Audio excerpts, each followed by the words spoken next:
لائیں کہیں کہ ہمارا رب اللہ ہے، پھر اس پر جم جائیں. ان پر فرشتوں کا نزول ہوتا ہے. نہ کوئی غم کرو نہ خوف، خوشیاں مناؤ جنت کی جس کا تم سے وعدہ کیا گیا تھا. اللہ کی ربوبیت پر اطمینان جب انسان کو ہو جاتا، میرا رب اللہ ہے، ربی اللہ، انسان کے لیے نہ کوئی کھٹکا، نہ کوئی خطرہ، نہ کوئی خوف، نہ کوئی حزن. جو کچھ ہو رہا ہے کس کے اذن سے ہو رہا ہے؟ اللہ کے اذن سے. اللہ کے اذن کے بغیر پتا تک نہیں ہلتا. یہ کوئی اندھا بہرا مادہ نہیں ہے جس سے مجھے کوئی خوف ہو. اندھا بھینسا چلا آ رہا ہو اس سے تو ڈرنے کا ہر انسان کو ڈرنا چاہیے، نہ معلوم کس کو ٹکر مار دے. لیکن نہیں، اس کائنات کو چلانے والا ایک سمیع و بصیر خدا ہے. وہ جو میرا دوست ہے، میرا ولی ہے. اللہ ولی الذین آمنوا یخرجہم من الظلمات الی النور. اللہ اہل ایمان کا ولی ہے، ساتھی ہے، پشت پناہ ہے، مددگار ہے، حمایتی ہے. بتائیے جسے یقین ہو جائے کہ اللہ میرا مددگار، اللہ میرا محافظ، اللہ میرا پشت پناہ، اللہ میرا حمایتی، اس کے لیے کوئی خوف ہوگا؟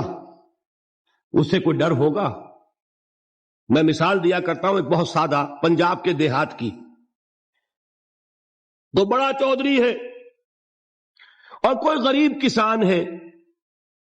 اس غریب کسان کے جانوروں کو ہر وقت اندیشہ ہوگا چوری کا. کوئی میری بھینس کھول کر نہ لے جائے، کوئی میرا بیل کھول کر نہ لے جائے. لیکن جس کے بارے میں یہ سب کو معلوم ہو کہ وہ جو بڑا چودھری ہے وہ اس کا دوست ہے، اس کی بچیا کو کوئی خوف ہوگا؟ اس کی بھینس پر کوئی ہاتھ ڈالے گا؟ اسے کوئی اندیشہ ہوگا؟ نہیں. کیوں؟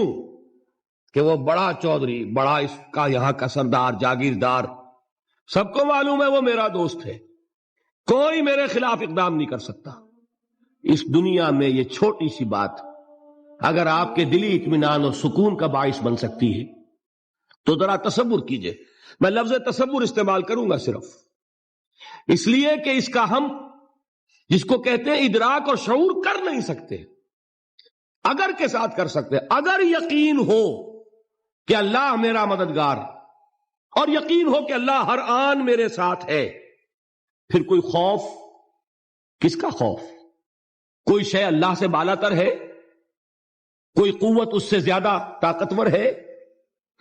کوئی اس کے ارادے کو بدلنے والا ہے؟ کوئی اس کی مشیت کے آڑے آنے والا ہے؟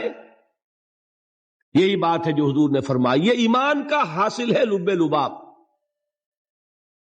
کہ دیکھو اچھی طرح اس بات کو ذہن نشین کر لو. اگر تمام انسان مل کر تمہیں کوئی نقصان پہنچانا چاہے نہیں پہنچا سکتے، مگر جو کچھ اللہ نے لکھ دیا ہو. اور تمام انسان مل کر تمہیں کوئی نفع پہنچانا چاہے نہیں پہنچا سکتے، مگر وہ شے جو اللہ نے طے کر دی. آپ پھر میں کہوں گا ذرا طاری کیجئے، اسے فرض کیجئے، اسے سوچئے. اگر اس حدیث پر ہمارا دل ٹھکا ہوا ہو تو کسی سے ڈر ہوگا؟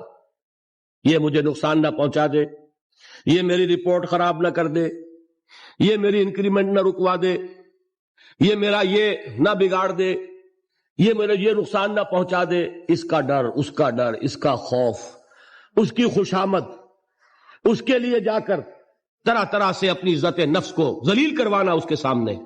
یہ سب کچھ کیوں کرتا ہے انسان؟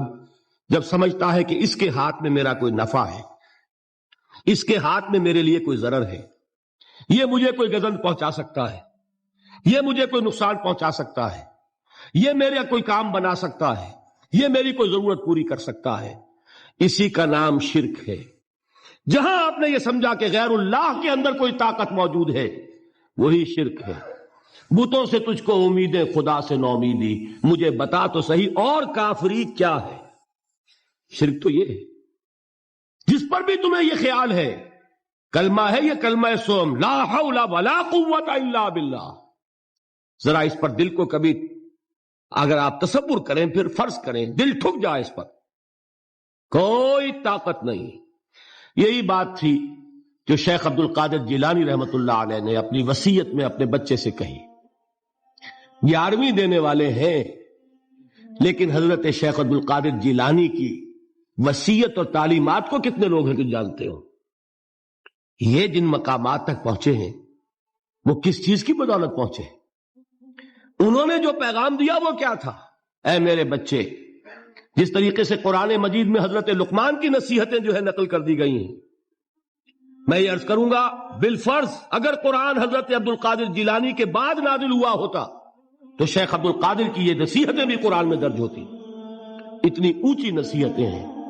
اے میرے بچے، اس حقیقت کو ذہن نشین کر لے، لا فاعل فی الحقیقت ولا مؤثر الا اللہ.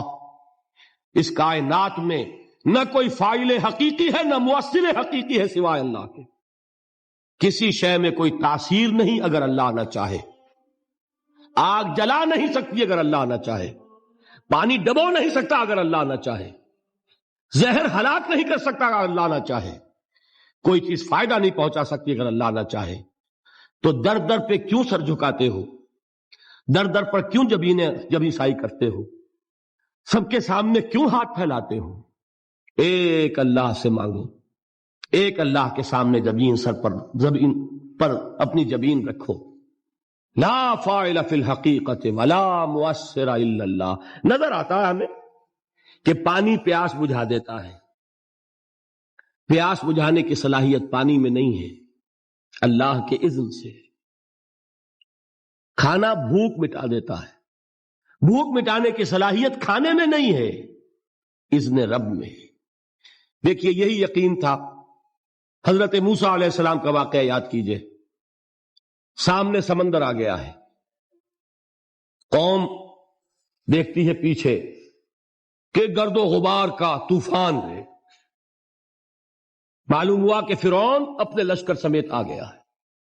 لشکر جب چلتا تھا تیز رفتاری کے ساتھ تو گرد و غبار کا جو طوفان اٹھتا تھا اس کا تصور کیجئے. اور لمحہ بلمحہ وہ قریب آ رہا ہے. پوری قوم نے کیا کہا؟ اے موسیٰ انا لمدرکون، اے موسیٰ ہم کو پکڑے گئے. قرآن مجید نے تو یہاں وہ باتیں نہیں لکھی ہیں، لیکن تورات میں یہ درج ہے کہ بنی اسرائیل جھگڑنے لگے، دست و گریبان ہو گئے موسیٰ کے ساتھ. موسیٰ ہمیں یہاں مروایا لا کر، اس سے تو ہم ہی بہتر تھے. وہاں کھانے کو ملتا تھا، زندگی تو تھی، بیگار ہم کر رہے تھے، موت تو نہیں تھی.